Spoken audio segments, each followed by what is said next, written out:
Go ahead and take our little Plastigage set here. That guy looks like he's just about in between two.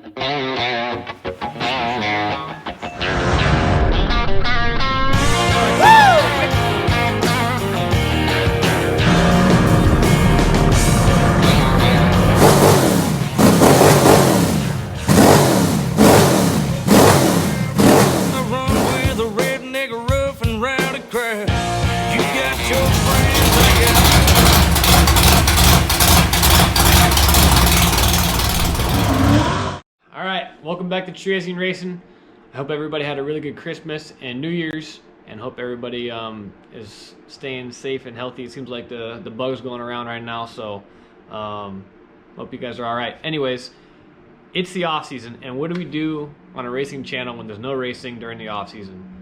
We do off season stuff. So if you guys haven't seen the last video, you guys should know, or you shouldn't know, that I am building a new engine for our super stock. So basically, if you guys are in the channel and you guys know what's going on, we're doing like a tandem thing right here. We're building a new car. I say new, but it's obviously an older car we're kind of bringing back to life here. We're building this as a hobby stock. It's going to be a two-seater for next season. It's going to be a lot of fun. They call it a hobby stock because it's a hobby kind of car. We also have the car we've been running for a long time that you guys are probably accustomed to. It's actually a super truck, the number 12 blue and orange car. And that thing is ready to go, besides the fact that it needs a motor.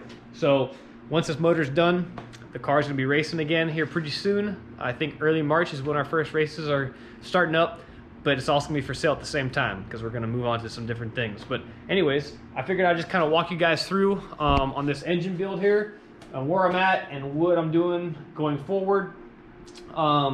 This is, if you guys didn't see the last video, this is a 357 cubic inch, small cubic inch motor I'm building, but it's got a solid roller camshaft, and it's all forged internals. It's going to have a really nice set of dart cylinder heads on it. So we're going to scream some RPM on this thing and hope to make some pretty good power. There is no engine rule really in the class that I'm running. The Tri-State Pro Stocks out here in California, they don't really race in any other states this year, so I don't know why they call it Tri-State when they're only racing in California. But anyways, there's no cubic inch limit really, and no compression, any of that stuff. So why would I build a small cubic inch motor? Well, it's what I have, and I'm a 90%er. And if you guys know what a 90%er is, you guys know that we try to do the best we possibly can with what we have surrounding us on a budget. So anyways, I'm going to show you guys right now what I'm doing. I got all these piston rings on the Pistons, and I'm ready to put them in, but I got one more set to do right here. I'm gapping them. These are file fit rings, so I'm gapping them. All right, so as you guys can see, this is not an engine builder shop. I'm not a professional engine builder. I just don't have a full machine shop and stuff ready to go, but I do like to build engines, and I have built some pretty decent stuff to come out of this little shop, considering, you know, all objects and whatnot. But anyways, it just takes a little bit longer to do this stuff when you're not an engine builder. You don't have all the fine equipment. You know, it'd be nice to have a power version of this, but a hand crank will do. It just takes a whole lot longer. So if you have patience and you have precision in your measuring and a lot of time in your hands, you guys can do this too. If you just follow the recommendations given by your manufacturers of your parts here. So anyways, I'm going off the manufacturer's recommendations on the ring end gap for these pistons. So they say they want about 22 thousandths. No, excuse me, that's 20 thousandths. They want 20 thousandths of a ring gap on the top ring here. And I'm the kind of guy who likes reliability over, I guess, you know, getting every little last piece of horsepower out of your engine. So I go a little bigger. I like to get all my ring gaps just a little bit bigger, just in case, you know, you guys are leading a main event, or I'm leading a main event in this case, and your motor is running hot. You're running 260, 270. And let's say it's a big race and you don't want to pull off, which, as you guys know, I don't like doing that often. I hate pulling off, especially when you're running up top. So let's say you're running up top and all of a sudden, boom, you break a ring land off. Well, it's because your ring butted together because you didn't have enough ring gap and it took it off, and now you are screwed. But let's say you just went a couple thousandths more in your ring end gaps. You might be able to finish that race. So that's what I'm looking for. I don't care if I have a little more blow by with these ring gaps being just a little bit bigger. And when I say bigger, I mean like 2 thousandths. That's all I'm talking about. So I'm going to go 22 thousandths on these top rings. And then the second ring, I'm gonna go a 24 thousandths on. All right, so now I've been down this road before. So basically, these are freshly honed cylinders. I know they're straight, they have no taper in them, but if you're doing this on an older motor and you're just re-ringing it and putting it back together, to measure this end gap, you don't want to do it on top because that's where you're gonna find most of your wear at. So I like to go and I like to find, you know, a happy maybe inch or so, or maybe a little more than an inch, and just go down square.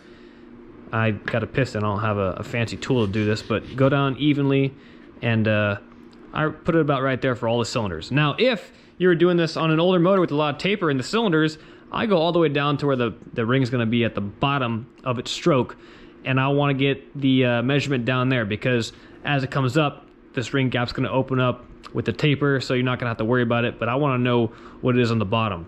But anyways, this is a straight cylinder, so I'm just gonna go ahead and check it out. Let's see if the 22 fits in there. I'm looking for about 24 thousandths, so that feels like it's right on the money there at 22 thousandths. Let's try a little bigger there. Let's try for 24. Oh yeah, that's it right there. So this is the second ring. I already got the first ring done. They're ready to go on the piston now. All right, so first step here, as you can see, the oil control ring set protrudes where the wrist pin is. So you got to use these little spacers that go right here and give you some support so you can put your oil ring set. And these guys are pretty thick and they don't like to bend too easy, so you got to make sure you don't scratch the side of the piston here when you bring your final piece down. So you come all the way down there and there's a lot of pressure on that. So what are you going to do? Well, I'm going to take a little piece of needle nose plier and just grab it a little bit and pull it out and not scratch it when I come down. Grab it, nice and easy, let it go.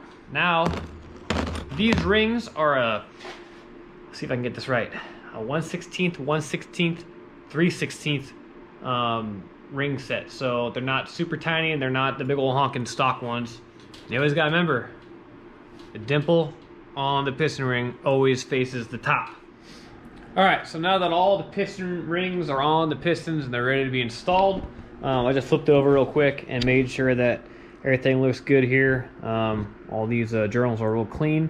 I don't have them oiled up because I want to measure them with Plastigage first, and you don't really need oil on it for Plastigage measurements. So anyways, if you guys crank don't move this freaking easy, just with a little bit of oil. If you guys are using assembly grease, it's something else, but if it don't move that easy, then you're probably doing something wrong.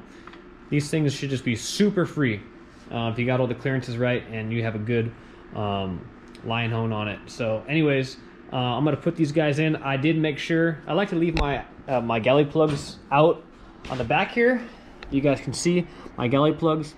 I like to leave them out just so when I'm assembling this stuff, right before I put the rods on or the crank in or whatever, I like to shoot air through there and just make sure that if there wasn't anything that might have fell down just sitting overnight or something, it comes out and it don't get in your bearings when you first fire it up.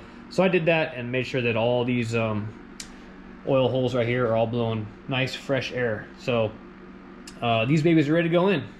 All right, I have always found in engine building that is attention to detail, which makes the biggest difference. I've slapped motors together before and had them blow up just to find out I missed something stupid. In the dealer world, we would just slap some bearings in this thing and call it good, slap them in the hole, and they're ready to go. But when you're dealing with the aftermarket here, you never know what's gonna happen. So, like I said before, you wanna check everything meticulously. So these are brand new bearings. Am I just gonna put them in there and just hope they're good? Not a chance. I've seen defects in these bearings. I've seen little burrs on them. Anyways, if I find an issue with one of these bearings, I'll fix it before I put it in there. Like I said, it takes a lot of time. You gotta do every single one. That you're talking about 16 bearing halves you have to check just for the rods, not even including the mains. But yeah, I'm making sure that all these guys are absolutely cherry and ready to go in without any issues. So anyways, I got the cylinder all oiled up real good. Now I gotta go ahead and oil up the piston skirts and all the rings, and not the bearing yet. As you guys know, 90%er, as many 4030 bores motors I'm doing, I don't have a fixed piston ring installer. So I'm using the old universal. If you guys want to give me something for Christmas, a nice fixed 4030 piston ring installer would be really nice.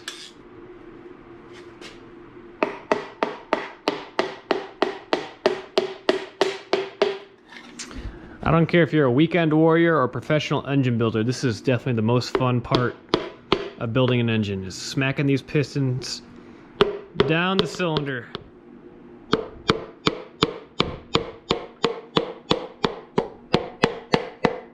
Okay, that is a different tone, so you know she's down. Alright, so with pistons number 1 and 2 installed, I'm going to show you guys how I do my measuring on the Plastigage here. But first, I want to tell you guys something about this, a little secret I have here. So this rotating assembly is pretty old. I bought the motor used way back when, and I rebuilt it in 2015. And all I did was put rings and bearings in it. All I did. And it ran 2015, 16, 17, and halfway through 18. So I got a lot of races on it. And I pulled it out, still running, and this is the rotating assembly you see here. Anyways, it was a really good runner. Always had great oil pressure, and never had any real issues with it. But I found out something, a little mistake. So with these forged crankshafts, they say you need to run a narrow rod bearing. So if you see this chamfer right here on the crank, it's a lot bigger than the stock one. So with that extra area taken up here, they say you need to run a skinnier bearing so you don't touch it. It doesn't run into it. Well, I didn't know that back in the day, and I put some standard bearings in it, and as you can see, they come very, very close to that chamfer. However, they do not touch. So I found that out by accident, but when I pulled this motor apart and I checked all the bearings, there is no markings on the bearings that would indicate it hitting the crankshaft chamfer. So I like to run the cheapest bearings I can find, and the reason they're cheap is because they're bialuminum, or they're bimetal. They're made out of aluminum and something else. I don't know exactly, but these bearings I've always used, and they're like 20 bucks a set. Maybe not even 20 bucks a set. These are actually Summit Racing brand bearings, and they actually are King. They're stamped on the sides. That's a little secret. King engine bearings are the same as Summit Racing. They repackaged the King brand ones, and they're pretty good bearings King makes. So anyways, these babies are cheap. If you want to buy a narrow, like tri-metal bearing, they're way up in the price range, like 60, 70, 80 bucks, something like that. So this is a little tech secret I'm telling you guys right here. So anyways, I got this cap on already. Like I said, there's no oil on this rod journal here.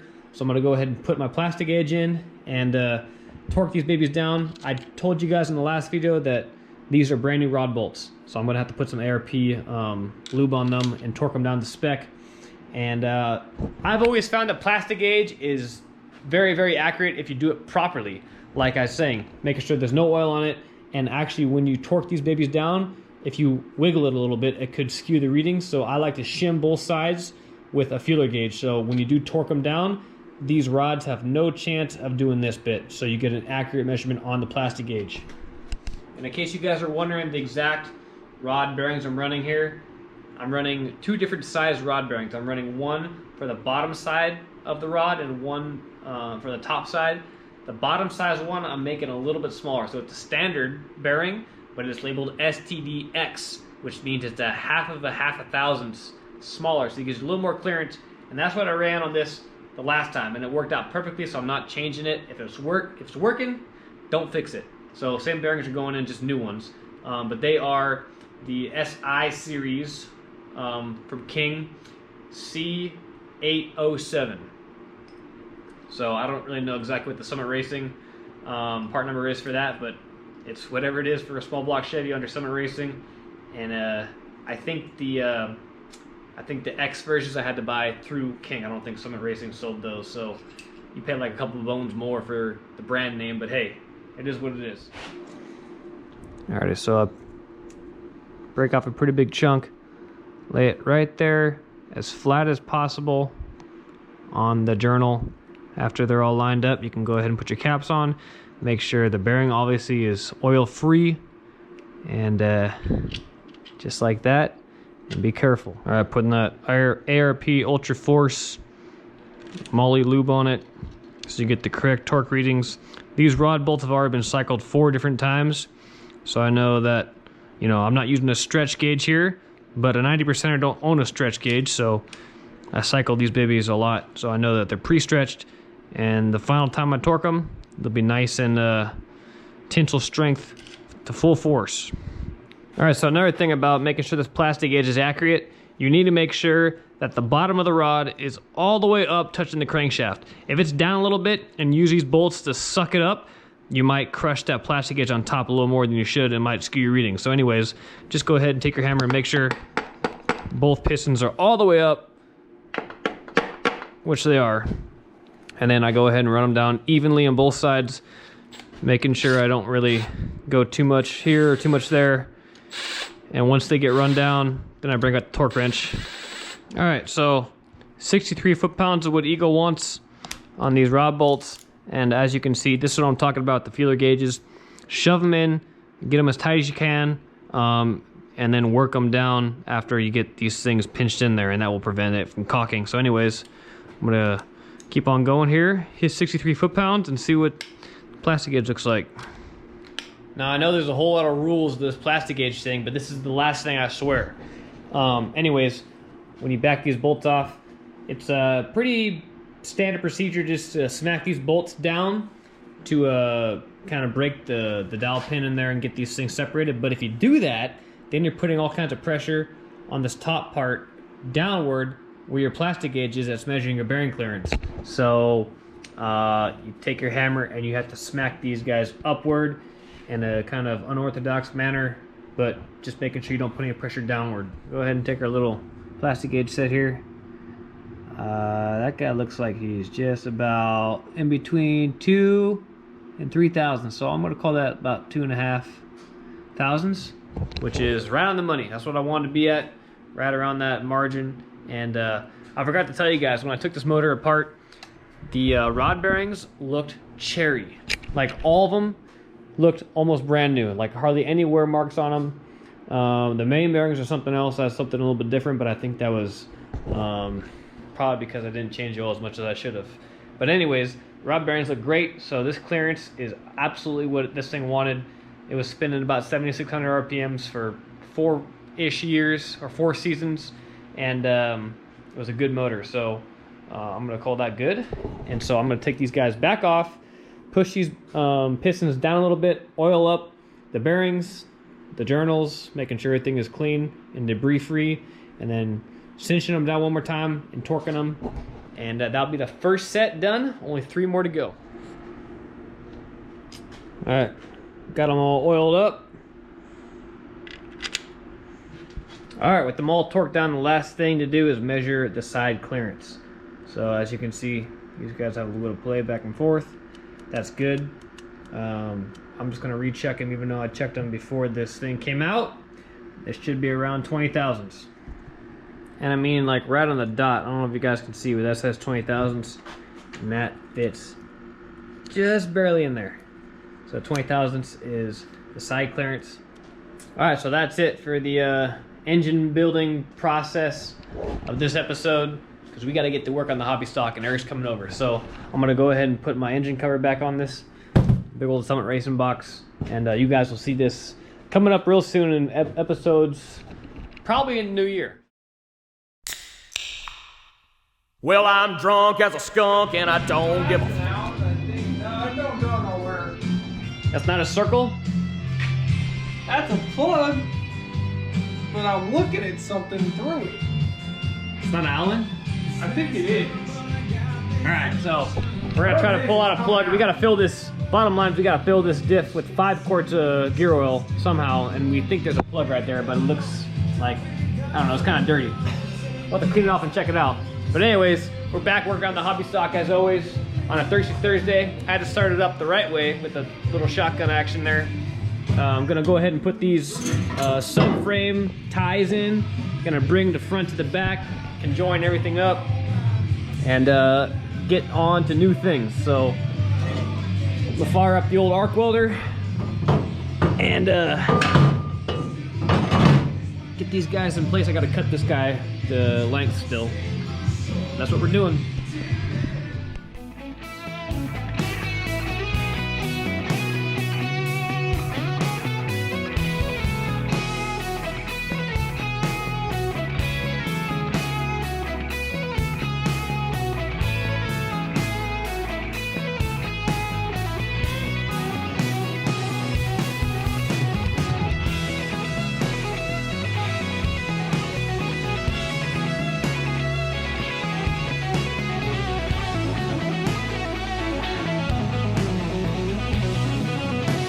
Okay, so we got the frame extensions both in.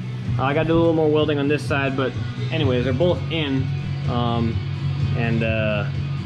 Basically securing the whole thing down. So a little more work here. Eric's checking out the front suspension and stuff. This old crusty thing. Caliper looks like it's 45 years old. It could be. We don't know. Anyways, he was able to get 5 whole quarts in the Diffie without spilling any at all. Just a couple drops. Yeah, I was gonna drop the funnel. Drop the funnel. That's all it was. So this baby is ready to rip once we get some longer wheel studs for the right side and get the brake calipers and stuff back on. Yeah, you guys, thankful we didn't make you guys watch a 10-minute time lapse of me boring out the holes for the new studs. On that side? Yeah. I think we got in the last video, didn't we? I don't know if we did. Maybe not. Anyways, he had to go ahead and take a hogger, a little bit of die grinder action, and take off about 2 pounds of metal to get these holes big enough for our new studs, because these old ones weren't gonna work. So anyways, once I get some more longer 4-inch studs, you can press those in, and this guy will be done. Besides the brake, we had to figure out some ways to secure the caliper slide pins a little better. The threads in here are all chewed up and they're tack welded in, so we got to get a little better securing fashion on it.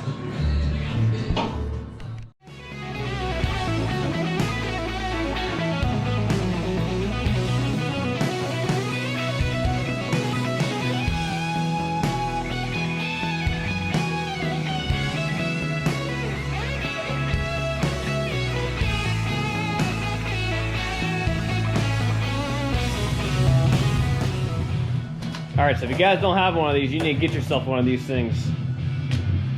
Pretty badass little tool. It's a bearing packer. Shove the bearing in there, put a bunch of grease in, step on it, voila! Anyways, he's going through the front hub here, checking out all the bearings and races and stuff. Everything looked good, except for the fact that there's no preload on the bearings at all. He was able just to take that off by hand. That's how easy it was on. So, repacking it, going back together. All right, so the left side, it's got a couple different kinds of greases in it. Well, the right side did too. It just, I didn't see it in the bearings. I only saw it all the way down in here, down inside the hub. There was like a line of it. But this, they like triple packed their bearings. Looks like a bad cherry pie. Also, we found out that where the castle nut hole is here, for the cotter pin, when the castle nut's on there, it's way too far in, so if you put the cotter pin in, the nut can still back out. So I'm trying to find some spacers or something in here to get a little more farther out so I can actually engage the holes in the castle nut. Alright, so Hillbilly Pit Crew put on the left side, and this one feels a whole lot better. Turns real nice, smooth. So bearings are back in. Just got to get a couple of the spacers on there so the castle nut will be in business. In the meantime, Livia fix this up. Don't worry about this burned part right there. Some of these biscuit buns. Check this out. Pretty cool. Ryan decided rust wasn't a good color for this caliper. So, you know, our homemade paint stand is zip tied to the frame, and the only color I had in caliper paint was blue. So we're going with blue. That's what's going on it. Preventing you further rust. Don't mind the overspray, but that's the prettiest thing on the whole car right now. Got that dirty rust off it. Now it's popping blue. Anyways, that's it. We're done working on the hobby stock for this video. Appreciate y'all watching as always, and we're gonna get back at working on this thing, and I think I'm gonna put a couple more plates in here to mount the seats at, and kind of finish this whole subframe connector thing up. But I'm gonna be back working on this motor now. I'll kind of give you guys a little sneak peek what's going on here. Short block is coming along pretty well, but anyways, you guys stick around and wait to the next video to see what's going on with that super truck motor and our schedule that's coming out here pretty dang soon for 2021. 2022. I'm still stuck in that 2021 phase. I'm actually still stuck in 2020. I don't know why I keep on saying 2020. Anyways, until next time, guys. You guys take care.